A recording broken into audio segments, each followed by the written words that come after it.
Hello everyone, আজকেও কালকের মতন দুপুরবেলা থেকে ভিডিওটা স্টার্ট করেছি। স্নান হয়ে গেছে, সকালবেলা থেকে কাজ করছিলাম আর তারপরে ভাবলাম স্নান করে একবারে তোমাদের সামনে আসব। তো তোমরা সবাই কেমন আছো? আশা করছি খুব ভালো আছো, আর আমিও কিন্তু ভালোই আছি।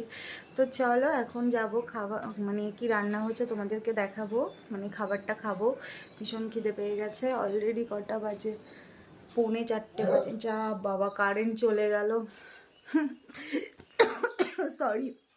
তো কারেন্ট চলে গেছে, আবার পরে আসছি। এই দেখো বন্ধুরা, এখানে কিন্তু ভাত বেড়ে নিয়েছি, আর এখানে আছে পটল ভাজা, আর এখানে আছে পাবদা মাছ, আর এর মধ্যে আছে কলার তরকারি। এটাও মাছ দিয়ে করা হয়েছে। তো আমি তো এটা খাবো না, আমি পাবদা দিয়েই খেয়ে নেবো। তো চলো তাড়াতাড়ি করে ঝটপট করে খেয়ে নিয়ে আসছি। তারপরে বন্ধুরা, আমি কিন্তু এদিকে কাজ করছি, আর কাজ করতে করতে মা আমার জন্য সন্ধেবেলা চাউমিন বানিয়ে নিয়ে আসলো। আর দেখো, এটা পুরো একদম লাইট, কোনো কিচ্ছু নেই, মানে এত সুন্দর দেখতে হয়েছে। তো চলো এটা খাই, খেয়ে তোমাদেরকে বলছি কেমন হয়েছে। বন্ধুরা, এগুলো কি তোমরা একটু কমেন্ট করে জানিয়ে তো, মানে কি বড় বড় সাইজের রসুন। মানে ক্যামেরাতে মনে হচ্ছে অনেক ছোট, কিন্তু এটা অরিজিনালি কিন্তু ভীষণ বড় সাইজের রসুন। বাপরে বাপ, এটা শেয়ার না করে পারলামই না। নেই না, রেখে দাও মা। হ্যাঁ হ্যাঁ হ্যাঁ, 5টাতে 500, মানে এক একটার 100 গ্রাম করে ওজন। এই দেখো, আজকে কিন্তু বাবা এনেছে শঙ্কর মাছ। এটা এখন রান্না হবে না, এটা সকালবেলা রান্না হবে। তো চলো রেখে দাও ফ্রিজে। আর এইদিকে দেখো, আর একটা মাছ এনেছে, এটা হচ্ছে চিংড়ি মাছ, ছোট ছোট, বেশি একটা বড় সাইজ। ও ছোট বড় মিক্স করে আছে, তোমাদের সাথে কালকে দেখাবো। হ্যাঁ, এগুলো এখন ফ্রিজে রাখা হবে, তো কালকে দেখাবো। তো বন্ধুরা, আজকে সারাদিন সেরকমভাবে ভিডিও শ্যুট করতে পারিনি, কারণ সত্যি কথা বলতে সকাল থেকে কাজ করছিলাম, একদম সময় পাইনি, খুব টায়ার্ড ছিলাম।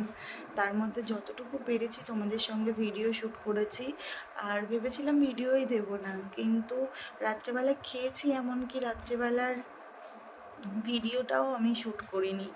তো রাত্রেবেলা একদম সিম্পল আলু সেদ্ধ ভাত ছিল, আর সাথে মাছ ভাজা ছিল। তো তোমরা তো দেখেছো, বাবা বাজারে গেছিলো আজকে, বাজার থেকে মাছ এনেছে, চিংড়ি মাছ, শঙ্কর মাছ, তো ওই তেলাপিয়া মাছ এনেছিল। তো সেগুলো তো, আর কি কি এনেছে তোমাদের সাথে সেটাও দেখায়নি।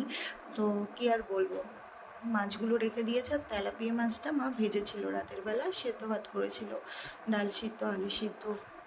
তো ওগুলোই খেয়েছি। তো তারপরে ভালো লাগছিল না, তখন ভাবলাম কি করব কি করব, তো হঠাৎ করেই লাইভে আসলাম। আমি জানি তোমাদের অনেকের ভালো লাগেনি লাইভে আসাটা, কারণ লাইভে এসে বেশিক্ষণ থাকতে পারিনি, আধা ঘন্টা ছিলাম। সঙ্গীতা তো আমার উপরে অনেক রেগে গেছে, তারপরে দোলা, সোনিয়া, তোমরা এসেছিলে। তোমরা না, আমি দেখেছি তোমরা লাইভে থাকলে কেন আমাকে কমেন্ট করো না? তোমরা তো গল্প করতে পারো, তোমাদের সঙ্গে তো আর পার্সোনালি কথা বলতে পারি না। তো তোমরা ছোট ছোট মেসেজ করো, রিপ্লাই করি না, বলো তোমাদেরও যতটা পসিবল হয় করো। তো আমি ভেবেছিলাম ভিডিও দেবো না, কিন্তু তোমরা এমনভাবে বললে, তো আমি ভাবলাম ঠিক আছে তোমাদের সঙ্গে একটু গল্প করে নিই। দাঁড়াও, আমার না হাতটা প্রচণ্ড ব্যথা করছে, আমি ক্যামেরাটাকে আগে সেট করে নিই। ওকে। তো বন্ধুরা, এতক্ষণ ধরে কিন্তু প্রচণ্ড স্পিডে ফ্যানটা চলছিল, তো জানি না হাওয়ার আওয়াজে তোমরা ঠিকঠাক শুনতে পেয়েছো কি না। তো যাই হোক, চলো এবার তোমাদের বলি। আমাদের এখানে কিন্তু ঠাকুরনগর খুব কাছাকাছি, মানে একটা দুটো স্টেশনের পর ঠাকুরনগর, তো বেশি দূরের রাস্তা না। তো জানো তো, ছোটোবেলায় আমার ঠাকুরদা, মানে আমার দাদু ঠাম্মার সাথে আমরা আগে ভীষণ, মানে ছোটোবেলা মানেই ঠাকুরনগরে যেদিন বারুণীর উৎসবটা হয়, মানে হরিচাঁদ গুরুচাঁদ ঠাকুরের যেদিন, মানে আর কি বারুণী মেলাটা শুরু হয়, স্নান হয় যেদিন, তো স্নানের দিন আমরা যেতাম ছোটোবেলায়। তো ভীষণ ভাল লাগতো, তখন খুব এক্সাইটেড থাকতাম যে যাবো। আমাদের ওখানে আশ্রমও রয়েছে, আশ্রমে আমাদের খিচুড়ি দেওয়া হয় ওই দিন, যত মানুষ যায়, যত দল যায়, সবাইকে খিচুড়ি খাওয়ানো হয়, নিরামিষ ভাত খাওয়ানো হয়, ডাল ভাত খাওয়ানো হয়, সারাদিন ধরে রান্নাবান্না হতো। তখন যেতাম। তো বাতাসা, যেই বাতাসা হরির লুট দেয় না, বাতাসা ছুটতাম, নিজেরা কিনে বাতাসা কুড়িয়ে এক ব্যাগ ব্যাগ বাতাসা কুড়িয়ে নিয়ে আসতাম। সত্যি সেই সব দিনগুলো খুব ভালো ছিল, খুব মনে পড়ে। তো এখন তো আর যাওয়া হয় না, এখন আর আমাদের বাড়ি থেকে কেউ যায় না। আমার দাদুর হচ্ছে হার্টের পেশেন্ট, তো উনিও যায় না, ঠাকুমাও আর ভিড়ভাট্টা এখন আর পছন্দ করে না। জানো তো এরকমও হয়েছে, ওখানে এত ভিড় হতো, এত লক্ষ লক্ষ মানুষ হতো যে ওই ডাঙ্কার বাড়িতে মানে পাশে সব তো খুব ভিড়, আর জোরে জোরে ডাঙ্কা পেটাতো না। তো অনেক সময় হতো কি ওই ডাঙ্কা কারোর চোখে লেগে চোখ ফেটে যেত, কানে লেগে কানের পর্দা ফেটে যেত, এরকম অনেক শুনেছি। কত মানুষ মানে নিচে পড়ে গিয়ে আর উঠতে পারেনি, মারা গেছে। তো এরকম অনেক ইনসিডেন্ট হয়েছে, দেখেছি, শুনেছি। তো এখন আর যাই না, ভালো লাগে না এখন আর। কারণ না আমি এখন একটা জিনিস, তখন তো ম্যাচিওর ছিলাম না, তো এখন আমি অনেক ম্যাচিওর, বুঝি। তো এখন আমার কাছে ভগবান মানে মনে হয় মনটাকে শান্ত রেখে শ্রদ্ধা নিয়ে, ভক্তি নিয়ে ভগবানের ঘরে বসে পুজো করলেও সেই পুজোতে ভগবান কিন্তু সাড়া দেয়, তাই না? তো এটাই এখন ভাবি, আর এটাই করি, যে ওই ভিড়ের মধ্যে ধাক্কা ধাক্কিতে আমি কী পুজো করব? ওটা তো আর এখন দেখো, এখন সব ব্লগাররা ওখানে যায় ভিডিও করার জন্য। এই রিঙ্কি পান্ডে বলে ইউটিউবার রয়েছে ফেসবুকে, ওরা ভিডিও করে, ওদের সাথে একটা ইনসিডেন্ট ঘটেছে, দেখলাম। তো অনেক কিছুই দেখি, এখন সব কন্টেন্ট হয়ে গেছে।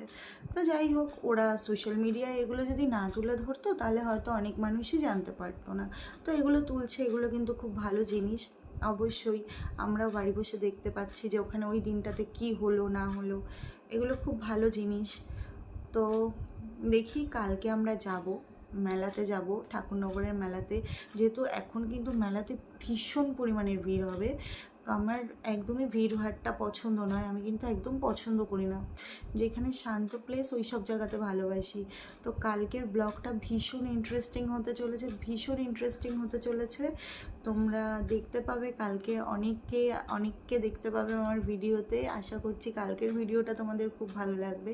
তো আজকের ভিডিওটা খুব একটা ভালো হলো না, তার জন্য তোমরা রাগ করো না। আমি ভিডিও দিতাম না শুধুমাত্র তোমাদের জন্য, তোমরা যে আমাকে এত ভালোবাসা দিয়েছো, মানে আমি শুধু একটাই কথা ভাবি, তোমরা আমাকে কেন এত ভালোবাসো, আমাকে চেনো না, জানো না। তো তোমাদের প্রতি আমার একটা অদ্ভুত টান এসেছে, ভালোবাসা হয়েছে। তো সেই জায়গা থেকে তোমরা আমার ভীষণ আপনজন, ভীষণ কাছের মানুষ। তো তার জন্য তোমাদের কথা ফেলতে পারি না। তোমাদের আবদার আমার ভীষণ ভালো লাগে, এরকম সুন্দর করে বলো না। আমি তো জানি সঙ্গীত আমার উপরে খুব রেগে গেছে। অ্যাকচুয়ালি ও একা একা থাকে, তো ও চায় আমি লাইভে আসলে আর কি আমার মুখটা দেখতে পায়, কারোর সাথে গল্প করার মানুষ পায়। তো ওর জন্য ও খুব মিস করে, ওই বলছিল।